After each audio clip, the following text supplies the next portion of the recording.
মধ্যপ্রাচ্যের দুই চিরপ্রতিদ্বন্দ্বী দেশ ইরান ও ইসরায়েল। গাজা যুদ্ধ নিয়ে প্রতিনিয়তই দুই দেশের মধ্যে চলে আসছে মতবিরোধ। ইরানের বিরুদ্ধে গোপনে ইসরায়েলি বাহিনীর পক্ষ থেকে সামরিক হামলার প্রস্তুতিও চলছে। এরই মধ্যে ইরানের হাতে এসেছে ইসরায়েলের কয়েক হাজার গোপন নথি, যা গণমাধ্যমে প্রকাশ করার হুমকি দিয়েছে আয়াতুল্লাহ আলী খামেনির দেশটি। কি আছে এসব গোপন নথিতে, বিস্তারিত জানাচ্ছেন লিমা সায়ন্তী। ইসরায়েলের পরমাণু স্থাপনা, প্রতিরক্ষা সক্ষমতা এবং আন্তর্জাতিক সম্পর্ক সংক্রান্ত হাজার হাজার গোপন নথি সংগ্রহের দাবি করেছে ইরানের গোয়েন্দা বিভাগ। যে কোনো সময় এ নথি ফাঁস করে দেওয়ার হুমকিও দিয়েছে তেহরান। সম্প্রতি আল জাজিরার এক প্রতিবেদনেও উঠে এসেছে তথ্যটি। বিষয়টি নিয়ে ইরানের গোয়েন্দা মন্ত্রী ইসমাইল খাতিব রাষ্ট্রীয় সংবাদ মাধ্যমে দাবি করেন, তাদের হাতে ইসরায়েলের একটি গোপন সম্পদের ভাণ্ডার রয়েছে। তিনি বলেন, এটি এমন এক বিশাল তথ্য ভাণ্ডার যার ভেতরে রয়েছে ইসরায়েলের পরমাণু স্থাপনা সমূহ, যুক্তরাষ্ট্র ও ইউরোপের সঙ্গে তাদের সম্পর্ক, এমনকি প্রতিরক্ষা সক্ষমতা সংক্রান্ত স্পর্শকাতর নথিপত্র।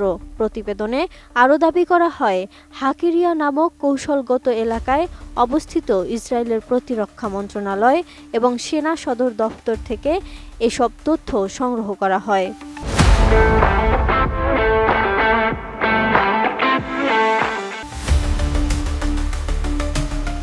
খাতিব বলেন, এই গোপন সম্পদের ভাণ্ডার স্থানান্তর করতে সময় লেগেছে এবং এতে নিরাপত্তা ব্যবস্থা নেওয়া হয়েছে। স্বাভাবিকভাবে স্থানান্তরের পদ্ধতি গোপনই থাকবে, তবে নথিগুলো শিগগিরই উন্মোচন করা হবে বলে জানান তিনি।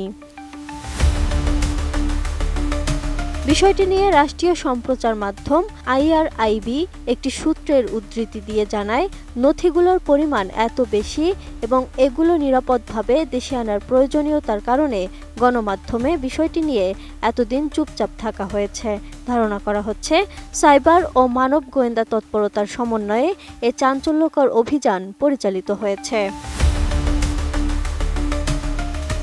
ইসরায়েল সরকার অবশ্য এই তথাকথিত গোপন নথি ফাঁস হওয়ার বিষয়ে এখনও কোনো মন্তব্য করেনি। দেশটির পারমাণবিক অস্ত্র ভাণ্ডার নিয়ে কখনো আনুষ্ঠানিকভাবে কিছু প্রকাশ করা হয়নি, তবে ধারণা করা হয় মধ্যপ্রাচ্যে একমাত্র পারমাণবিক বোমার অধিকারী দেশ এটি। যদিও ইসরায়েল গাজা যুদ্ধ চলাকালে ইরানের জন্য গুপ্তচর বৃত্তির অভিযোগে দুজন যুবককে গ্রেপ্তার করেছে। গ্রেপ্তারকৃতদের বিরুদ্ধে অভিযোগ, তারা ইরানিদের নির্দেশে নজরদারি ক্যামেরা বসাতে গিয়ে ধরা পড়েন। বিশ্লেষকদের মতে, এই তথাকথিত গোয়েন্দা সাফল্য যদি সত্য হয়, তাহলে তা শুধু তেহরান তেল আবিবের ছায়াযুদ্ধে নয়, গোটা মধ্যপ্রাচ্যের কৌশলগত ভারসাম্যেই প্রভাব ফেলবে। Lima Sayanti, desk report, ATN news.